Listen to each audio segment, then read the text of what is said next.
Hi, thanks for joining us today.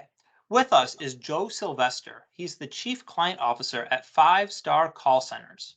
He has helped hundreds of companies enhance their customer experience, and he has recruited, trained, and coached award winning customer services teams across the globe.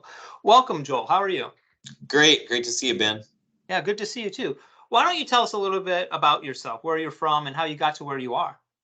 Sure, yeah. I'm one of the owners at Five Star Call Centers. We are headquartered in Sioux Falls, South Dakota.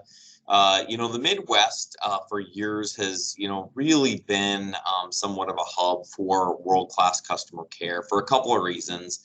One, it's low cost of living, so it really does fit with some of the needs that organizations, do have. Secondly, it's really cold about half of the year, so people like working inside from that end of it. And then, we have the term Midwest nice. Yeah. That we just like to help people. I a couple months ago I ride motorcycle. I broke down on the side of the road. It was an easy fix, but there was like a trail of cars that were all pulling over, to immediately, try to help, which I don't think is the case everywhere in the world or necessarily in the country from that end of it. So I've been managing contact centers and customer service for the last 25 years. Got my start in the financial services world. Again, a lot of financial services have migrated to the Midwest, whether it be to usury laws or tax structures, or again, that kind of low cost of living. And now at Five Star, we help our partners build customer service strategies, customer experience strategies in a variety of industries: financial services, healthcare, technical support or technology, hospitality, and retail. And what we really like about that is it allows us to share best practices across industries, as well as it allows our team members to really find where they're the best fit. Some people are really good at fixing things. That's how their, brain is kind of wired, and we can put them onto some of those technical support problem accounts. Some people are really good at explaining things, maybe selling things, and maybe the retail or the hospitality. Some people really like food. They're the foodies, so they can work on a retail account that's more focused on that. Some love to travel, so they can work in the hospitality world. So those five industries really work well for us for a variety of reasons. Plus the seasonality kind of fits together. Generally that travel and hospitality is busy in the summer, maybe coming to an end right now. Healthcare is just starting to get busy. People are going back to school. Cold and flu season is right around the corner as far as that goes. And then financial services usually kicks in, in the beginning of the year. So those are some of the reasons why those industries really are a strong fit for our teams. Well, it sounds like you have a vast experience over many industries and verticals. You work with a lot of leaders of customer experience and customer success. What advice would you give somebody just starting that role for their first 100 days? Yeah, really, I think it all starts with understanding who do you want to be. You can't be everything to everybody, and some of not only my most fun and memorable interactions are the ones where you really sit down with a group, and ideally it's all leaders, and saying, what do you want your customer experience to look like? And not everybody always agrees. Hmm. Sometimes the chief financial officer has a different view than the CEO. But those are great conversations to have. What's so fun is a lot of times people have a better idea understanding what they don't want it to look like. Hmm. And I a lot of times like to come up with always and nevers. What are the things that you always want to make sure happen with your customer experience, and what are the things that can never happen? Because if you just, start with a blank piece of paper, it's like you're boiling the ocean. And Yeah. really taking time to, kind of can start with those always and nevers.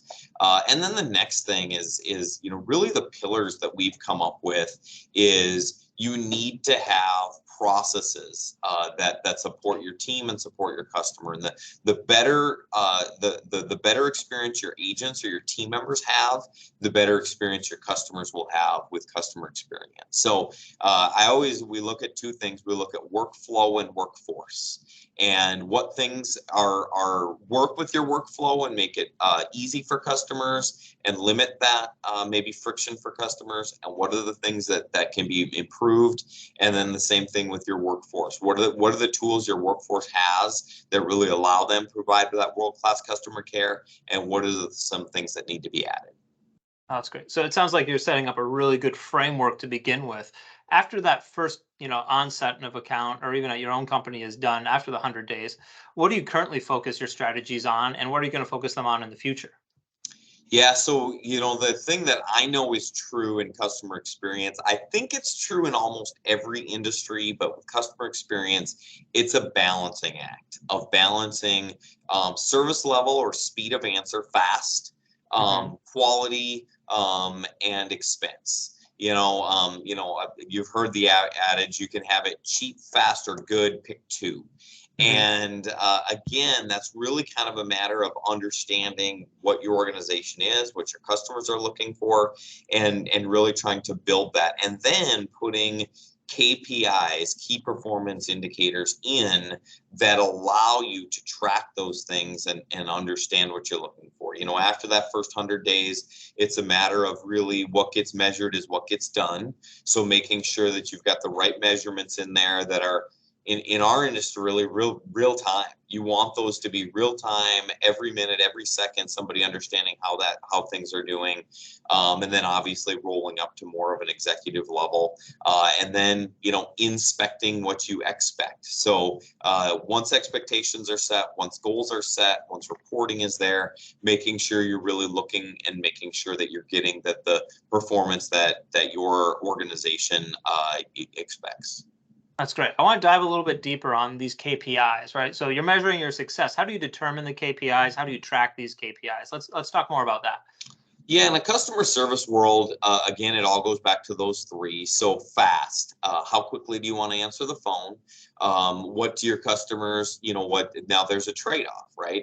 If you have 100 people trained and you can answer the phone immediately, you might have some quality issues or some expense issues. So, that first one really that a person looks at is how quickly are you, whether it's answering the phone or answering a chat or answering a text or responding to social media.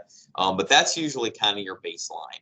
And understanding, looking at the workforce management piece, looking at past call arrival patterns or request arrival patterns, and understanding what you need there. So looking at how quickly you're responding, what your abandonment rate is really kind of one of the foundational pieces. And then next would be, kind of the quality piece, putting quality metrics in place. What's really nice now is for years, the only way you did quality is you listened to calls and you did a score sheet. Now there's so much technology out there that you can have real-time speech analytics.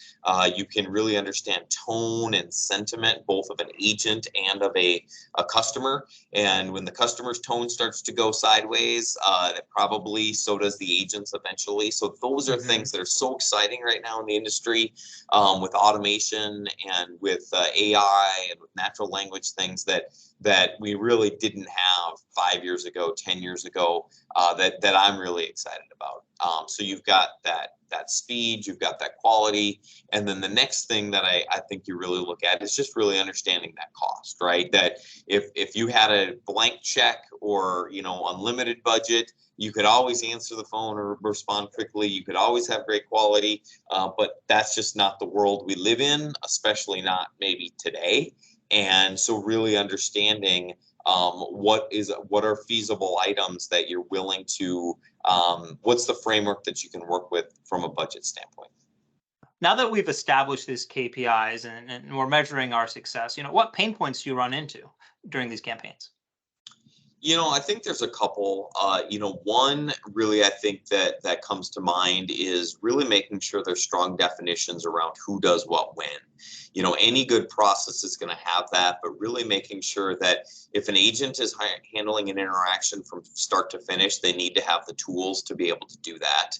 If they are escalating or they're forwarding it on to a different department or a different group, there needs to be understanding of exactly what gets done by each group. So that's one pain point. I think, sometimes two people think someone else is doing it, which Yeah. means nobody's doing it, or they both think it's their responsibility, so they're both doing it.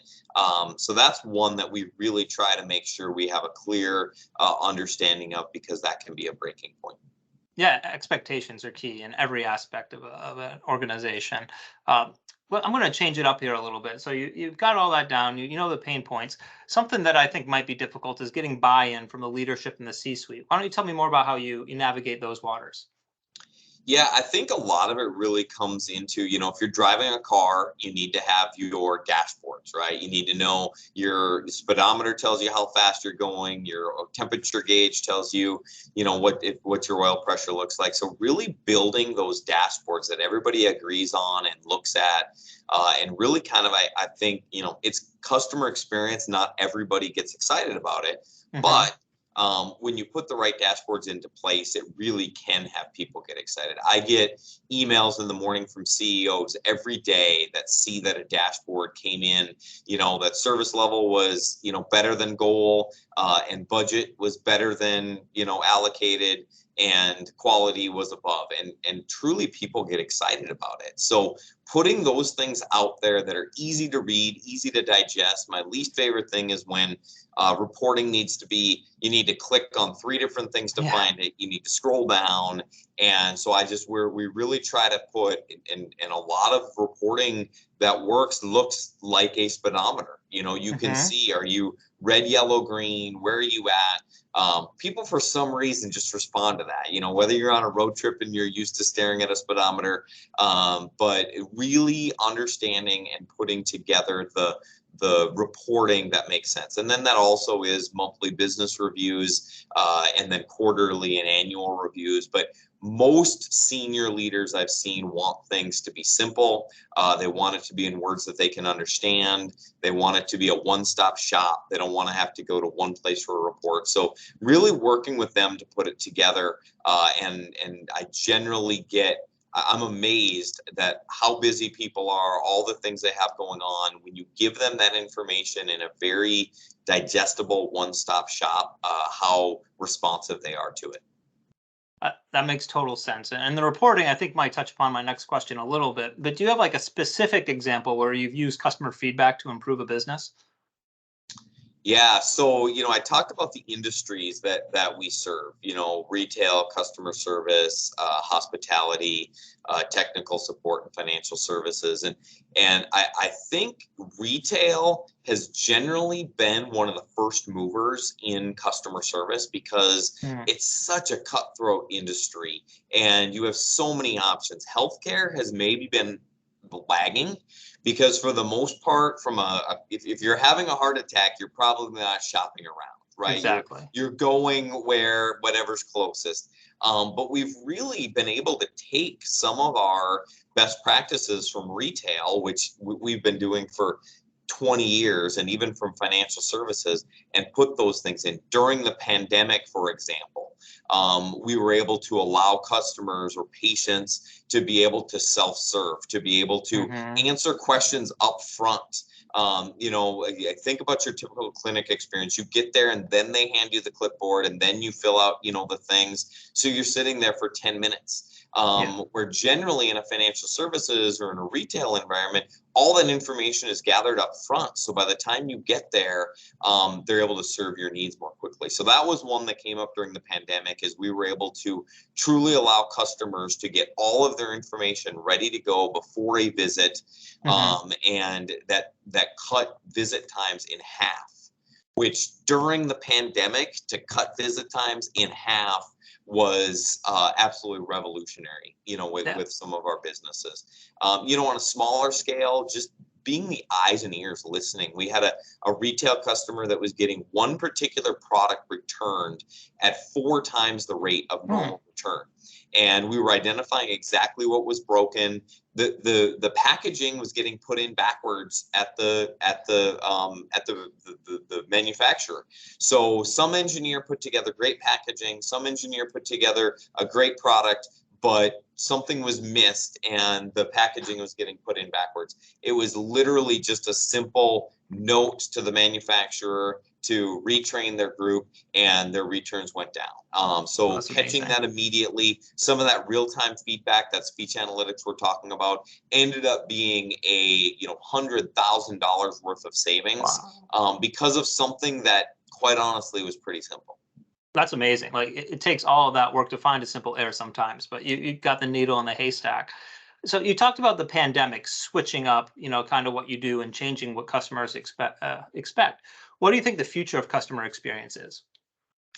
Yeah, I think it's multi-levered. So our organization and many organizations have really moved to work at home, and I believe that has been a game changer. There are people that maybe came out of retirement because they can work at home, and they have amazing customer service skills. They have amazing work ethic. They really want to help people out, but it maybe wouldn't have been an opportunity for them to be driving to an office somewhere. So that is one thing that I think is huge. You think about some of the small communities, both throughout the United States as well as internationally, where people can afford housing because they're maybe in a small town where they can have a school district that works for them or a schedule that works for them. And we have seen overall with work at home, agents are happier.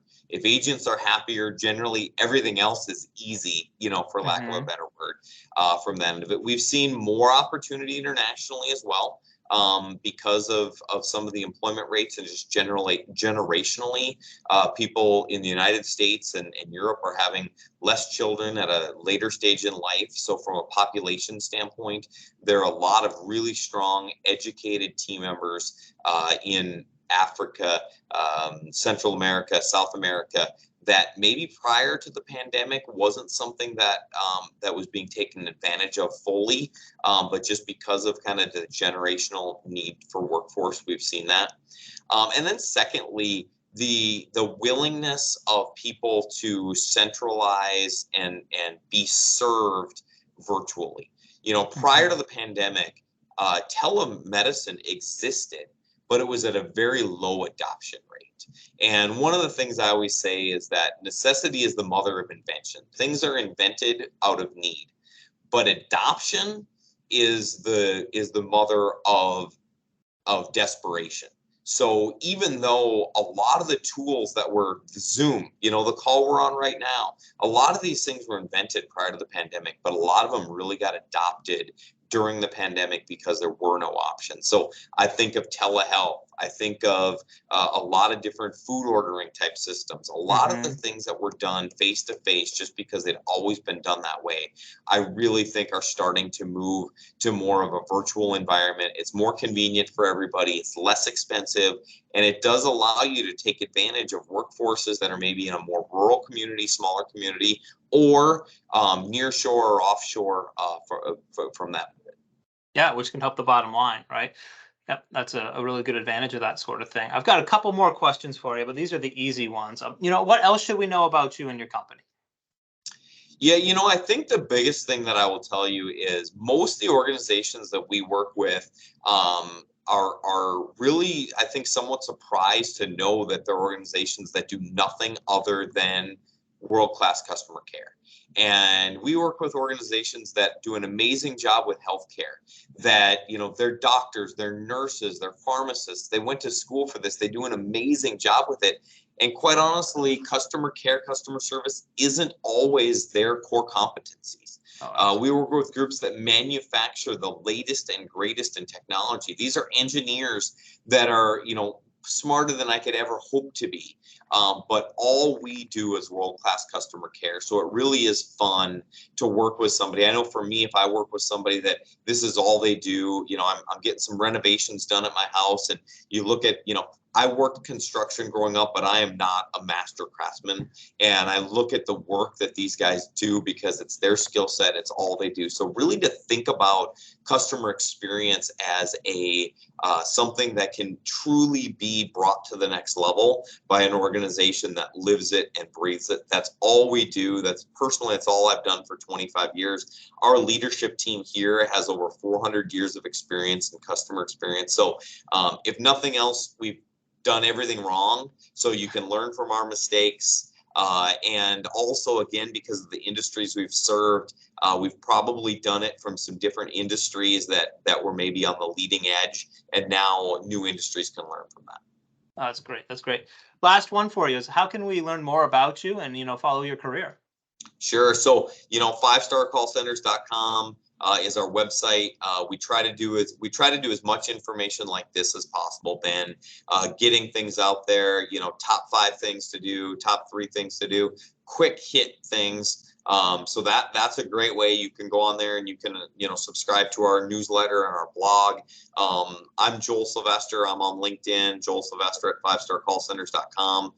We try to share as much things as possible. That's the other thing is I attend a dozen conferences a year that are nothing but world-class customer care. So I try to take all those learnings and share it as much as possible. So just like there are engineering conferences and there are healthcare conferences, believe it or not, there are truly people that are getting together from all over the world to try to improve the customer experience.